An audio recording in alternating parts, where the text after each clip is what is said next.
Olá pessoal, gostaria de falar um pouquinho sobre os exemplos da parte aqui da distância entre dois pontos no plano. Então, comentando brevemente aqui, dados dois pontos no plano, P e Q, a gente sabe que as coordenadas de um ponto, por exemplo, do ponto P, é a intersecção aqui que a reta vertical faz com o eixo X, é a primeira coordenada A, e a intersecção que a reta horizontal que passa por P faz com o eixo Y é a coordenada B. Então, prolongando essa coordenada, a gente pode construir aqui um triângulo retângulo e, por meio do teorema de Pitágoras, calcular a distância então do ponto P e Q.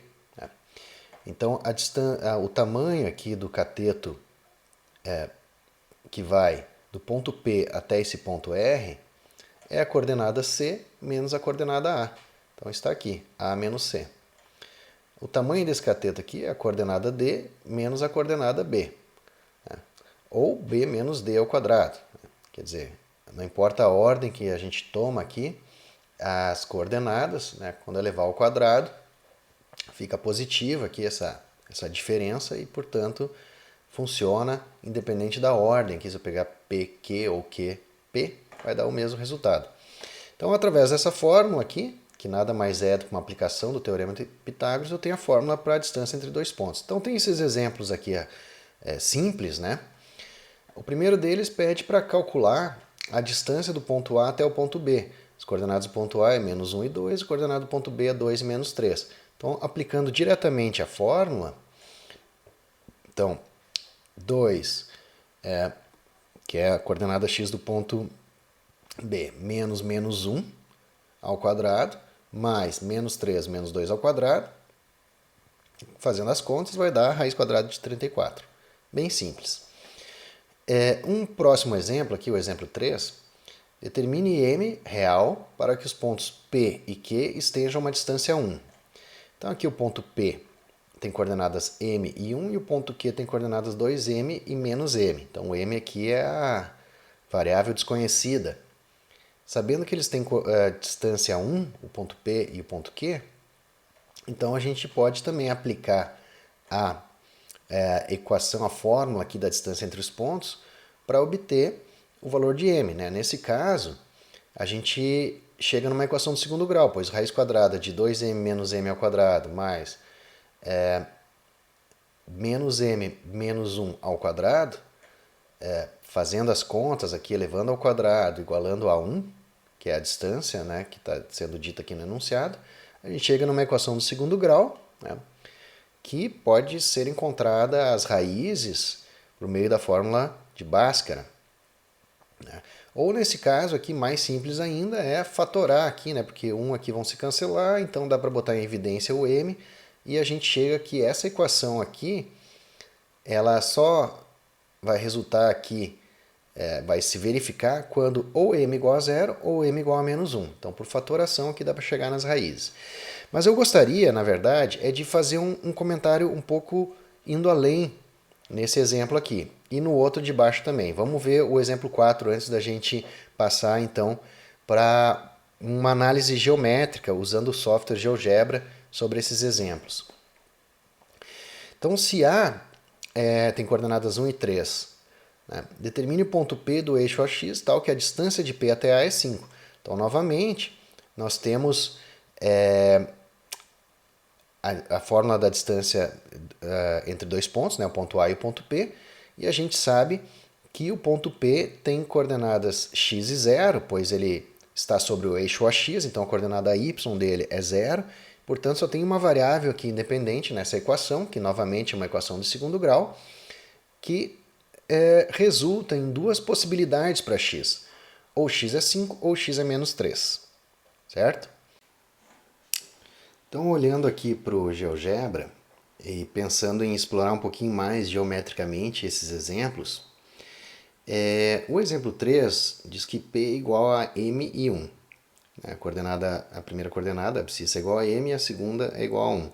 Então, isso, na verdade, é um conjunto de pontos que tem a coordenada x livre e a coordenada y sempre igual a 1. Eu posso representar aqui, para efeito de análise do exemplo, uma reta y igual a 1, por exemplo. Essa reta y igual a 1 que eu acabei de desenhar aqui é uma representação do conjunto dos pontos do tipo M e 1. Né? O ponto Q tem coordenadas 2m e menos m. Veja, coordenadas 2m e menos m significa que a coordenada x é sempre o dobro negativo da coordenada y.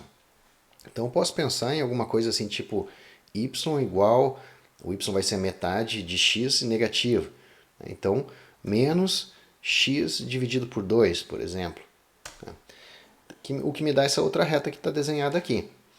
Então, o problema do exemplo 3 é um problema que é um problema algébrico, né, que geometricamente seria encontrar dois pontos aqui sobre essas retas que tem distância 1, né, e que a coordenada x do primeiro ponto seja a metade da coordenada x do segundo ponto, né, porque o parâmetro m para o ponto P é a coordenada x e para o ponto Q a coordenada x é 2m, ou seja, o dobro da coordenada x do P.